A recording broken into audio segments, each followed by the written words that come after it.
A training officer with the EPS told media that targeting the neck has never been acceptable, but believes the officer readjusted the position of his leg when he could.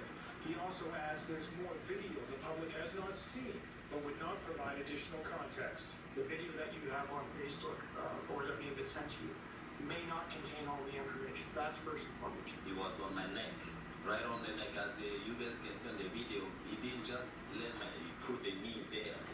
He dropped it. EPS also confirms the officer in the case was reprimanded for using profanity, but not for the use of physical force. Court records show Rakundo faced obstruction charges, which were later dismissed. The father of 5 has now retained a personal injury lawyer. David Lawson, CTV News, Edmonton. The staff sergeant from the training unit says what's key in that video is that the officer moves his knee from Rakundo's neck to his back.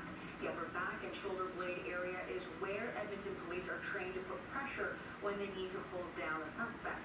Police say the officer's knee was only on Rakundo's neck for 40 seconds or less before it was moved. News Spence is up